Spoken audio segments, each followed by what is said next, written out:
बिल्कुल हम्म। कंचन जी। बाजार देखिए, बाजार में आप अगर बाजार की अगर मूवमेंट को देखें अगर, तो 230 250 एक ऐसा लेवल रहा है जहां पर सस्टेन सेकेंड टाइम भी नहीं किया है। और मैंने ये बात बार बार बोली है कि 200 के नीचे अगर क्लोजिंग देती है तो एक पैनिक सेलिंग थोड़े दिनों के लिए फॉर द सम टाइम एक मोमेंटम बन सकती है, बट वो चीज पैनिक सेलिंग कहीं भी ट्रिगर नहीं हो रहा है। और लास्ट वीक भी जब 253 के आसपास बंद हुआ, उसके बाद से नेक्स्ट डे देखिए बाजार ने एक बड़ी हलचल दिखाई और एक बड़ा मूव लेकर के ऊपर की तरफ बंद हुआ है। अब सितंबर महीना स्टार्ट हो चुका है। सितंबर महीने के लिए स्ट्रेटेजी यही है कि यहाँ पर प्लैनेट्स की बहुत सारी जो है सो कॉम्बिनेशन बन रही है, जो कि एक बड़े मूवमेंट की तरफ इशारा कर रही है। सो 330 का लेवल, या स्पेसिफिकली मैं 300 पॉइंट बोलता हूँ, 19,300 एक ऐसा लेवल है जिसके नीचे अगर एक भी दिन अगर बाजार क्लोज हो गया तो नीचे में 18,600 का रास्ता खुल जाता है, और इस बार ये नहीं रुकेगा। जब तक 300 बना हुआ है तब तक मुझे लग रहा है ऊपर में 20,300 20,400 तक का भी लेवल इसी महीने में, सितंबर महीने में दिख सकता है। ओवरऑल से प्लेनेट की कंडीशन इसलिए भी क्योंकि अगर पीछे के अगर सालों को देखो, अगर आप 10 साल 20 साल को देखो, तो सितंबर महीना हमेशा ही एक बड़ा मूवमेंट का महीना रहा है। सिर्फ सितंबर बोलकर नहीं, सितंबर के अंदर में कई सारे ऐसे कॉम्बिनेशंस बनते हैं, प्लेनेटरी कॉम्बिनेशंस बनते हैं, गैन नंबर्स भी उस समय में कई सारे नंबर्स नए जनरेट होते हैं सितंबर महीने में, जो कि पॉइंट को ट्रिगर करते हैं। तो इन सब चीजों को देखने के बाद मुझे लगता है कि सितंबर महीना वॉलेटिलिटी पॉइंट से आपके लिए एक बढ़िया महीना रहने वाला है। इनकम पॉइंट ऑफ व्यू से अगर आपने सही डायरेक्शन को पकड़ा अगर, तो उसके हिसाब से एक अच्छी इनकम बन सकती है।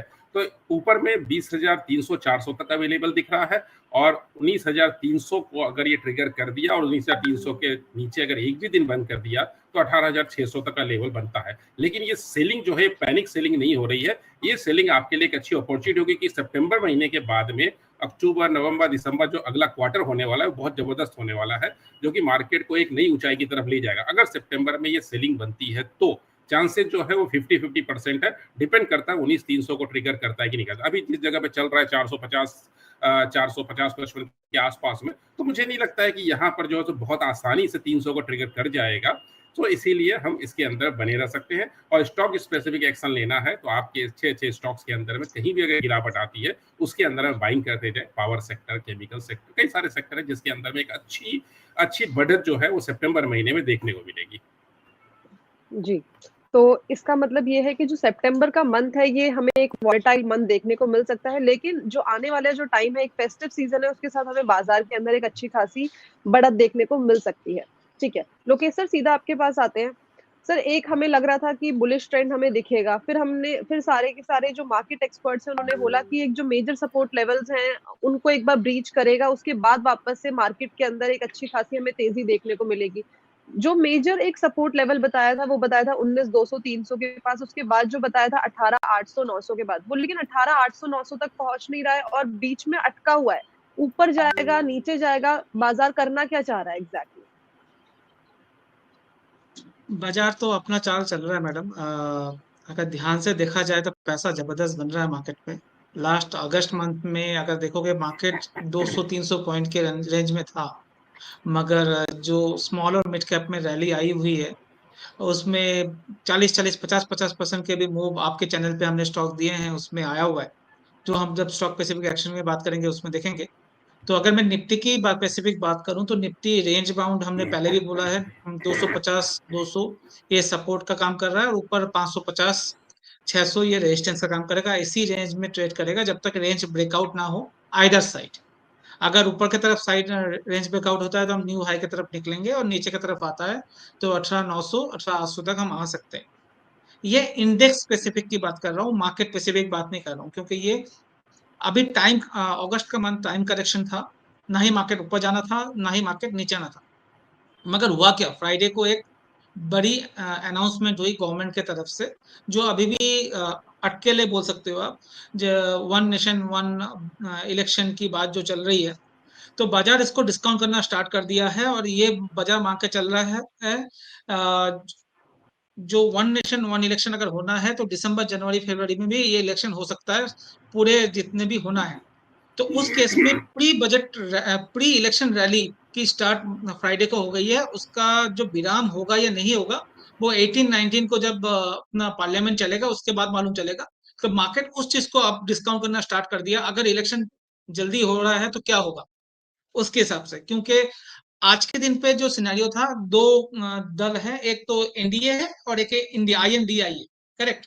तो अभी तक ये बात चल रही थी, मैं थोड़ा सा पॉलिटिक्स में जा रहा हूँ बिकॉज मार्केट से रिलेटेड है। INDI ये कर रहे थे जब भाई हर एक बीजेपी के कैंडिडेट एनडीए के अगेंस्ट में एक एक कैंडिडेट उतारना है। मगर अब होगा क्या, अगर वन इलेक्शन ही होता है, मतलब जो जो सेंट्रल और जो स्टेट का इलेक्शन एक साथ होता है, तो जो स्टेट के पार्टीज है, जैसे अगर बंगाल में ममता दीदी हो या अखिलेश जी हो यूपी में, वो क्या करेंगे, वो अपना स्टेट संभालेंगे पहले, बाद में सेंट्रल के लिए काम करेंगे। तो वो दूसरे पार्टी को अपना कैंडिडेट खड़े होने नहीं देंगे, वो अपना कैंडिडेट खुद पहले खड़ा करेंगे, जैसे केजरीवाल भी हो, करेक्ट। तो ये जो उनकी थ्योरी है, वहां पर थोड़ा सा डेंट लगेगा, और मार्केट इसको लेके थोड़ा प्रेडिक्ट करके ये फ्राइडे को रैली आई है, और आपको ये अभी कुछ दिन देखने को मिलेगा, टिल 18 तक को ये देखने को मिलेगा मार्केट की रैली। इसमें जो चैलेंजिंग पॉइंट आ रहा है वो ग्लोबल मार्केट से दो आ रहा है। अगर आप क्रूड ऑयल देखोगे वो 89 चला गया है, तो एक वो चैलेंज दे रहा है, क्योंकि बाहर के प्रोडक्शन में कटौती आ रही है। बट अभी बात चल रही है एक अंदर के खाने से जो थोड़ा सा मालूम चलता है, जो हो सकता है थोड़ा सा प्रोडक्शन वो बढ़ा दे, तो वापिस वो 85 के करीब आ सकता है। और दूसरा है जो एक और जो दिक्कत है, वो है डॉलर इंडेक्स 104 के ऊपर ट्रेड कर रहा है, जो 102 103 होना चाहिए, ये उससे नीचे होना चाहिए। तो ये रिस्क पॉइंट है। और मार्केट क्यों चलने लगा है इंडेक्स वाइज, वो मैंने बता दिया। मगर अगर आप थोड़ा सा चार्ट खोलोगे, CNX स्मॉल कैप खोल दीजिए आप, तो आप देखोगे डिफरेंट पिक्चर है। CNX स्मॉल कैप खोल लीजिए या मिड कैप खोल लीजिए, स्मॉल कैप इंडेक्स जिसको हम बोलते हैं 100। अब यहाँ पर देखिए कहाँ करेक्शन है, लास्ट अगस्त की ही बात करते हैं। अगर आप निफ्टी देखोगे तो डाउन साइड है, मगर ये स्मॉल कैप जो है अपर साइड है। नॉर्मली क्या होता है, जब मार्केट में बड़ा करेक्शन आता है, तो पहले स्मॉल और मिड कैप टूटता है, उसके बाद इंडेक्स वाले स्टॉक टूटते हैं। बट इस बार थोड़ा सा मेरे करियर में मैंने मुझे जितने 20 18 15 17 साल हो गए, ऐसा बहुत कम देखा है जो इंडेक्स तो टूट रहा है मगर स्मॉल और मिड कैप बढ़ रहा है। तो ये दिखा रहा बाजार बाजार में पैसा बहुत है, बाजार चाहता है स्मॉल और मिड कैप में पैसा लगाना, और इंडेक्स में कुछ स्टॉक के वजह से रुका हुआ है, जैसे एचडीएफसी, रिलायंस, इसमें कुछ न्यूज है, कुछ है, इसलिए बाजार नहीं चल पा रहा। बट स्टॉक स्पेसिफिक जबरदस्त एक्शन आपको देखने को मिल रहा है, और यही रीजन था लास्ट 1 महीना 2 महीने से मैंने बोला है, मार्केट से पैसा हम ना निकाले, मार्केट में पैसा डाले, पैसा बनेगा, और पैसा बन रहा है। जी मैडम। जी, जी। तो स्मॉल कैप इंडेक्स की अगर हम देखें चार्ट्स में रैली तो काफ़ी अच्छी हमें देखने को मिल रही है। लेकिन अगर निफ्टी और मेजर इंडाइसेस की बात करी जाए तो कुछ चुनिंदा स्टॉक्स हैं जिनकी वज़ह से जो हमारे मेजर इंडेक्स हैं वो चल नहीं पा रहे। साथ ही साथ कुछ पॉलिटिकल रीज़न्स भी हैं और कुछ ग्लोबल फैक्टर्स भी हैं। ठीक है। दिवाकर सर, चार्ट्स जैसे आप चार्ट्स के जो हैं काफ़ी ज़्यादा महारथी हैं। चार्ट्स पे क्या बोल रहे हैं निफ्टी और ये कब तक आगे जाएगा? कब तक ये हमें बढ़त देखने को मिलेगी? क्या ये फेस्टिव सीजन आते-आते हमें एक अच्छा मोमेंटम देखने को मिलेगा या वापस से हमें एक कंसोलिडेशन फेज में ही दिखेगा? जी गुंजन, जैसे मैं पिछले 2-3 हफ्ते से जब भी हमारी बात होती है मैं बोलता हूँ कि निफ्टी में कमजोरी तभी है। मैंने आपको 2 हफ्ते पहले भी अगस्त के महीने में जब ज्यादातर लोग डेली से और कोई 18,800 18,700 की बात कर रहा था, मैंने भी तब आपको एक लेवल बताया था 19,250। अगर उसके नीचे क्लोज होता है तब भी जाके कोई एग्रेसिवली शॉर्ट करना चाहिए, अदरवाइज मार्केट हमेशा ऐसे एक सिनेरियो बन गया था कि ग्लोबल मार्केट गैप डाउन खुलता था लेकिन फॉलो थ्रू उसमें कोई भी सेलिंग नहीं आती थी और मार्केट वापस से उस रेंज में आ गया। तो अभी मैं आपको एक लेवल बताऊंगा निफ्टी पे जो रहेगा 19,560 के आसपास। 19,560 के ऊपर अगर एक बार हम डेली क्लोजिंग देने स्टार्ट करते हैं तो मुझे लगता है कि हम इसी महीने में आने वाले 2 से 3 हफ्तों में जो हमारे रिसेंट हाईज है 19,990 के आसपास, 20,000 पकड़ लीजिए, अगर इसको मैं राउंड ऑफ करूं तो वो हाईज को मार्केट टेस्ट करने डेफिनेटली जाता हुआ दिखता है। अगर कोई मंदी आएगी तो वो तभी आएगी अगर अब 19,250 के नीचे कोई किसी भी दिन हम क्लोज होता है। तो आज का अगर हम इंट्राडे का अगर चार्ट देखते हैं, मार्केट गैप अप खुला है और गैप अप खुलने के बाद वापस से कल की क्लोजिंग के आसपास, फ्राइडे की क्लोजिंग के आसपास आ रहा है। तो मुझे लगता है एक सपोर्ट जो अगर कोई बहुत शॉर्ट टर्म है या इंट्राडे ट्रेडर है उनके लिए सपोर्ट मुझे दिखता है जो 19,425 के आसपास है। तो 19,425 से वापस मार्केट रिवर्स होता है और ऊपर की तरफ निकलता है और आज 19,550 के ऊपर क्लोज देता है, तो एक नई हाई की तरफ हम बढ़ते हुए दिखेंगे। जी, तो हमें एक इम्पोर्टेंट लेवल याद रखना है 19,550। सर वैसे देखा जाए तो एक 500 पॉइंट का ही ओवरऑल एक व्यू है, 500 पॉइंट की दूरी है, लेकिन उसको हमें पूरा का पूरा फिल अप करने में कितना ज़्यादा स्ट्रगल करना पड़ रहा है। इतनी डेली सेशंस होते हैं, लेकिन जो निफ्टी है वो हिलने का नाम नहीं ले रहा है। ठीक है, कोई इश्यू नहीं। हो सकता है कि आने वाले टाइम पे हमें अच्छी खासी बाजार के अंदर तेजी देखने को मिले। अंकुर सर, सीधा आपके पास आते हैं। जैसे अगर हम देखें जो बाकी के पेयर्स है, एशियन पेयर्स है, वो काफी अच्छा एक परफॉर्मेंस दे रहे हैं, लेकिन उसके कंपैरेटिवली जो इंडियन इंडाइसेस है वो उसमें हमें कमजोरी देखने को मिल रही है। उसका मेजर रीजन और हम क्यों नहीं कम्पीट कर पा रहे हैं उस तरह से बाकी के जो पेयर्स है हमारे एशियन पेयर्स? नहीं, देखिए मैं इसमें एक डिफरेंट ओपिनियन रखता हूँ। आप अगर मार्केट्स को देखोगे, इंडियन मार्केट काफी पहले से आउट परफॉर्म करता हुआ आ रहा है ग्लोबल पेयर्स को। एंड आज की तारीख में जैसे कि लोकेश जी ने भी बताया कि निफ्टी को अगर आप देखोगे करेक्ट कर रही है, बट मिड कैप और स्मॉल कैप में कहीं कोई करेक्शन की, थकावट की कोई गुंजाइश ना ही नजर आई है, ना ही फिलहाल नजर आती है थमते हुए। तो ये जरूर कह सकते हैं कि निफ्टी और बैंक निफ्टी जो हमारे मेजर इंडाइसेस हैं वो ग्लोबल पेयर्स के कंपैरिजन में थोड़ा लैग कर रहे हैं, बट एक्चुअली में वो लैग नहीं कर रहे हैं, वो थोड़ा कंसोलिडेशन फेज में गए हुए हैं। इनफैक्ट अगर आप टेक्निकल चार्ट्स के टर्म्स में बात करेंगे तो देखिए मार्केट में 3 ही फेज होते हैं, या तो वो अप ट्रेंड में रहेगा, या डाउन ट्रेंड में रहेगा, या कंसोलिडेशन फेज में रहता है। मार्केट ज्यादातर कंसोलिडेट करता है। हम लोग एक बहुत बड़ी अपसाइड और पहले ही दिखा चुके हैं। अभी मार्केट सिर्फ सुस्ता रहा है बिकॉज ये नई तेजी की तैयारी में है। इनफैक्ट अगर आप निफ्टी और बैंक निफ्टी के चार्ट साथ में कंपेयर करेंगे तो आप देखेंगे कि निफ्टी फिलहाल फॉलिंग ट्रेजेक्टरी में है, फॉलिंग ट्रेंड लाइन बना रहा है, बट वहां बैंक निफ्टी ने एक डब्ल्यू पैटर्न या डबल बॉटम फॉर्मेशन जो कहते हैं डेली चार्ट्स में, वो बनाना शुरू कर दिया है। और शायद अगर हम यहाँ सपोर्ट ले लेते हैं कंसोलिडेशन करते हुए, निफ्टी 19,200 के आंकड़े को नहीं तोड़ती है नीचे की तरफ, तो आप ये मान के चलिए कि जो सपोर्ट जोन हम आज बना रहे हैं ये प्री इलेक्शन, पोस्ट इलेक्शन सभी तरीके की वोलेटिलिटी के लिए एक बहुत मजबूत सपोर्ट का काम करने वाला है। तो मैं फिलहाल के लिए मेरा ओपिनियन डिफर रहेगा यहाँ पे। हम अंडर परफॉर्म नहीं कर रहे हैं ग्लोबल पेयर्स को, हम एक आउट परफॉर्म करने के लिए थोड़ी सी प्रिपरेशन कर रहे हैं। आप ऐसा मान लीजिए जैसे कोई एथलीट है जो मैदान में उतर रहा है, बट वो हाँ अभी ट्रैक पे प्रैक्टिस कर रहा है, जैसे ही उसकी बारी आने वाली है आपको यहाँ फायरवर्क्स देखने को मिलने वाले हैं इंडियन मार्केट्स में। और सेम चीज आई थिंक जितनी भी रेटिंग एजेंसीज आप देखोगे, मूडीज हो गया, फिच हो गया, ऑलमोस्ट हर हफ्ते हर महीने किसी ना किसी का रेटिंग अपग्रेड आ जाता है। इनफैक्ट आप अगर एसआईपी फ्लो देखोगे, जैसे कि लोकेश सर ने भी बोला कि आपको लार्ज कैप्स में या निफ्टी मेजर इंडाइसेस में मूवमेंट देखने को नहीं मिल रहा है, बट अगर आप एसआईपी फ्लो देखोगे जनरली अब पीपल क्या कर रहे हैं, they are shifting their focus from large cap to mid cap and small cap funds. यानी कि कहीं ना कहीं जो रिस्क है उसको डाइजेस्ट करने की कैपेसिटी इंडियन इन्वेस्टर्स की बढ़ती हुई नजर आ रही है, जिस वजह से मिड कैप और स्मॉल कैप में कैश फ्लो ज्यादा देखा जा रहा है। इनफैक्ट अगर आप देखोगे ये फ्लो इतना बड़ा है कि आई थिंक 3 मेजर जो एएमसीज हैं, Nippon India small cap, SBI small cap and I think UTI small cap, तीनों स्मॉल कैप फंड्स में फर्दर लमसम एडिशन या नए फोलियोज लेना बंद कर चुके हैं, क्योंकि इन्वेस्टर्स का तेजी से रुझान यहाँ बढ़ता हुआ नजर आया और लिमिटेड स्कोप होता है, लिमिटेड बैंडविड्थ होती है स्मॉल कैप सेक्टर में पैसा डालने के लिए। तो मैं इस ओपिनियन से फिलहाल डिफर करूंगा। सिर्फ हम एक नई तेजी की तैयारी कर रहे हैं जिस वजह से इंडेक्स हमारे कंसोलिडेट होते हुए नजर आ रहे हैं। एंड प्री इलेक्शन अगर वॉलेटिलिटी शुरू होगी तो हमें अच्छे स्तर देखने को मिलेंगे। इन्वेस्टर्स को कैश के साथ तैयार रहना चाहिए। आई थिंक जो हमारे चैनल के जो दर्शक हैं वो पहले ही जितने भी हम लोग एपिसोड शूट करे हैं, जितने भी एपिसोड्स आप उन्होंने देखे होंगे, हम सभी लोग तभी से बताते हुए आ रहे हैं कि मार्केट में इन्वेस्टेड रहें, थोड़ा कॉशन के साथ इन्वेस्टेड रहें। यानी कि अगर आपको ड्रॉप देखने को मिलता है तो सिर्फ कैश आपके पास रेडी होना चाहिए। मार्केट आपको अच्छे रिटर्न्स देने की पूरी क्षमता रखता है और समय आने वाला है जब आपको एक अच्छे रिटर्न्स मार्केट फर्दर दिखाता हुआ नजर आएगा। जी, तो घबराने की बात नहीं है। एक जो अच्छी खासी हमें आने वाले टाइम पे तेजी देखने को मिल सकती है, उसी की एक प्रिपरेशन चल रही है जो मार्केट कर रहा है इस टाइम पे। ये अंकुर सर की राय है, ठीक है। नितिन सर वापस आपके पास आते हैं। सर क्रूड देखे कंटिन्यू ऊपर जाए जा रहा है, कोई घबराने की बात है या तसल्ली से बैठा जाए? नहीं मैडम, बिल्कुल इसमें तसल्ली से बैठा जाए, कोई घबराने की बात नहीं है। ओवरऑल मैं कमोडिटी को ज़्यादा तो रीड नहीं करता हूँ बिकॉज उतना टाइम नहीं मिल पाता है, लेकिन थोड़ा बहुत जो कोरिलेशन देखना है वो रिलेशन में देख लेता हूँ नंबर्स पॉइंट ऑफ व्यू से and planetary point of view से।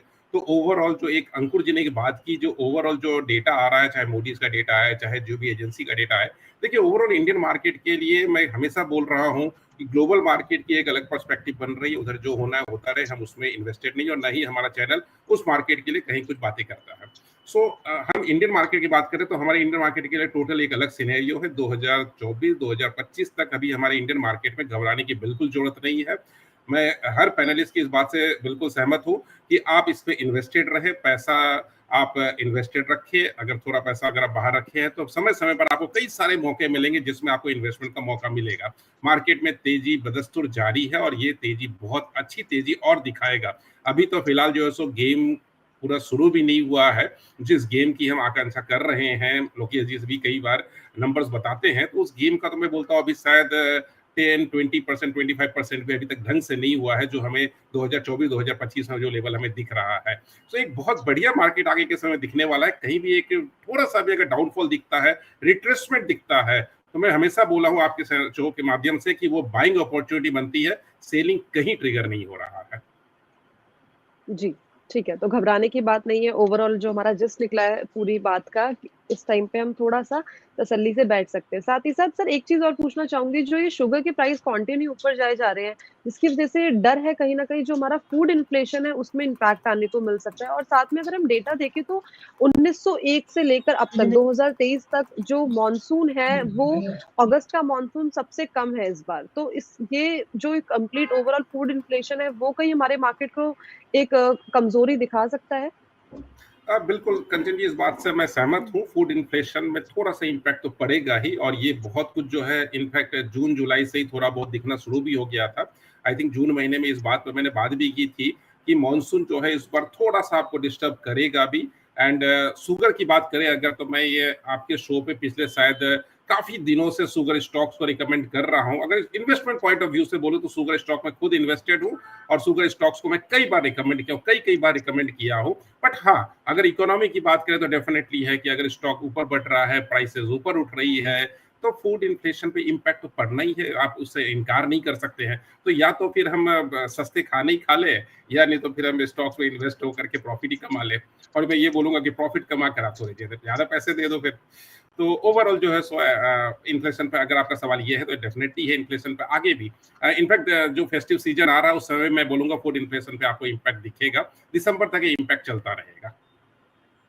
जी, तो जान लिया है कि फूड इन्फ्लेशन का क्या इम्पैक्ट है। लोकेश सर, जो ये सीमेंट के जो रेट हैं वो बढ़े जा रहे हैं काफ़ी ज़्यादा, जो रियल एस्टेट हमारा सेक्टर है, इसमें हमें कोई इम्पैक्ट देखने को मिलेगा? ओवरऑल सेक्टर वाइज़ बात करी जाए तो? सर आपका माइक म्यूट पे है। मैं आज बात ही करने वाला था रियल एस्टेट सेक्टर के ऊपर भी। मुझे बहुत ज्यादा बुलिशनेस लग रहा है रियल एस्टेट सेक्टर में। आने वाला 3 से 4 महीना आप देखोगे रियल एस्टेट सेक्टर के जो स्टॉक्स हैं वो वंडर करके देंगे आप लोगों को। तो स्टॉक, मैं आपके दर्शकों को यही बोलूंगा, स्टॉक ढूंढिए, अच्छे अच्छे स्टॉक ढूंढ के रखिए, आपने एनालिसिस कीजिए स्टॉक पे। और हमारे जो गेस्ट पैनल्स भी हैं जो अच्छे अच्छे स्टॉक आप लोगों को देंगे, इंक्लूडिंग मी, तो उसमें भी आप रखिए। मुझे लगता है अच्छा रिटर्न आपको रियल एस्टेट सेक्टर में मिलने वाला है। जी, ठीक है। और दिवाकर ये सर, जो आप सीमेंट का अभी प्राइस की इम्पैक्ट की बात कर रहे थे, जी, तो उसमें ज्यादा कोई इम्पैक्ट नहीं आने वाला, आप अगर डाउन साइड की सोच रहे हो, क्योंकि डिमांड बहुत ज्यादा बढ़ रहा है। जी, ठीक है। दिवाकर सर, अभी रिसेंटली जो आयशा रॉयल एनफील्ड की एक नई बाइक आई है, उसमें जो अगर हम रॉयल एनफील्ड के हैंडल पे जाके देखें तो लोगों का जो रिस्पॉन्स है वो काफ़ी ज़्यादा नेगेटिव रिस्पॉन्स है। आपको क्या लगता है कि जो ये आयशा मोटर्स है, अभी सेल्स के नंबर भी आए हैं आयशा मोटर्स के, ओवरऑल कैसा लग रहा है? जी जी, मैं आपको एक चीज बताऊँ, आपने जो मेरा आज का पिक था स्टॉक का वो भी आपने डिस्क्लोज कर दिया, आइशर मोटर ही था। वो लोगों को पसंद आया ना आए, लेकिन जो स्टॉक का चार्ट और स्टॉक का जो टेक्निकल स्ट्रक्चर है वो दिखा रहा है कि स्टॉक में इनका काफी अच्छी तेजी देखने को मिल सकती है। यहाँ से 200-300 पॉइंट यहाँ से एटलीस्ट आइशर मोटर यहाँ से चलना चाहिए। देखिए क्या होता है, ये जो छोटी छोटी चीज होती है शॉर्ट टर्म के लिए इम्पैक्ट कर सकती है, लेकिन आइशर मोटर की अगर आपने मंथ ऑन मंथ सेल्स भी देखोगे तो काफी अच्छे नंबर्स उसने दिए, और आज स्टॉक गैप अप भी खुला है। तो मुझे लगता है आज का जो गैप अप है काफी बड़ी कंसोलिडेशन, 1-1.5 महीने की कंसोलिडेशन रेंज का ब्रेकआउट है। तो ऐसे गैप अप को एक ब्रेकअवे गैप ब्रेकआउट कहा जाता है। तो ये ब्रेकअवे गैप इसमें देखने को मिल रहा है, और मुझे लगता है काफी अच्छी तेजी स्टॉक वाइज मुझे देखने को मिल सकती है। मुझे ये मालूम नहीं कि उसका रिस्पॉन्स कैसा है, लेकिन हाँ सेल्स नंबर में जरूर दिख रहा है कि उसको अच्छा रिस्पॉन्स मिलते हुए। जी, ठीक है। तो एक स्टॉक तो डिस्क्लोज़ हो गया, साथ में बताती हूँ आयशा मोटर के रिज़ल्ट आ चुके हैं। जो अगस्त का सेल्स नंबर है उसमें 11% की हमें अपसाइड देखने को मिला है। साथ ही साथ जो एक्सपोर्ट है उसमें भी 13% का अपसाइड आया है। ठीक है। अ, अंकुर सर, इस टाइम पे अगर आपसे पूछा जाए कि आपका फ़ेवरेट सेक्टर कौन-सा है, तो क्या नाम होगा? देखिए actually sector specific I think मुझे क्लैरिटी नहीं रहेगी, बट हाँ स्टॉक स्पेसिफिक एक्शन बहुत बेहतरीन देखने को मिल रहा है। जैसा कि सर ने बोला, लोकेश सर ने बोला रियलिटी सेक्टर, उसका चार्ट मैंने चेक करा, येस बहुत ही अच्छा बड़ा ब्रेकआउट आया है वहाँ पे, तो हमें वहाँ स्टॉक्स ट्रैक करने चाहिए। साथ साथ अगर मैं सेक्टर की बात करूं तो IT as such beaten down है, अभी भी काफ़ी ज़्यादा स्कोप है वहाँ पे वैल्यूएशंस को कैचअप करने का एंड स्टॉक्स के रिवाइवल का, जो वहाँ बेस फॉर्मेशन ऑलरेडी चल रहा है अपने लोज से करीब करीब 10 से 12% ऊपर है। तो IT sector valuation point of view से मेरे लिए फेवरेट रहेगा। वहाँ पे जो मेजर हमारे प्लेयर्स हैं, मैं अगर टीसीएस इन्फी विप्रो को छोड़ देता हूँ तो सेकेंड लाइन जो हमारे प्लेयर्स आते हैं, जहाँ पे हैप्पीएस्ट माइंड्स हो गया, काफ़ी अच्छे वैल्यूएशंस पे अभी मिल रहा है आपको। इसके अलावा एचसीएल टेक की अगर हम बात करें, वो भी एक फ्रंट रनिंग स्टॉक है, वहाँ पे भी अच्छा रुझान देखने को मिल रहा है। सोनाटा सॉफ्टवेयर अगर आप देखेंगे, काफ़ी पहले ट्रैक किया था, दर्शकों को दिया था, और आज देखिए क्या उसके बम्पर लेवल्स चल रहे हैं सोनाटा के। तो I think IT sector as such valuations के लिहाज से काफ़ी अच्छा नज़र आ रहा है फिलहाल, एंड वहाँ पे खरीदारी बनती है यहाँ पे फ्रंट रनर्स को छोड़ के। I mean TCS, Infosys, Wipro, वहाँ पे एक्चुअली मेरा थोड़ा सा रुझान कम इसलिए रहता है बिकॉज लार्ज कैप्स में उतना आउट परफॉर्मेंस हमें देखने को नहीं मिलता जितना कि रिटेल निवेशक छोटे पैसे के साथ बड़ी आउट परफॉर्मेंस चाहता है। तो वहाँ पे मुझे छोटे स्टॉक्स, छोटे मंझोले स्टॉक्स आईटी सेक्टर में वो पसंद आते हैं। Happiest mind, Sonata software, persistent systems, एलटीआईएम and आपका सोनाटा सॉफ्टवेयर हमारी बात हो गई। तो ये स्टॉक्स में मेरा रुझान ज़्यादा है, वहाँ पे वैल्यूएशन के हिसाब से बाइंग फिलहाल भी की जा सकती है। जी, तो आईटी स्टॉक है सर की पसंद, ठीक है। सारे के सारे सवाल पूछ लिए, चाहे सेक्टोरियल वे में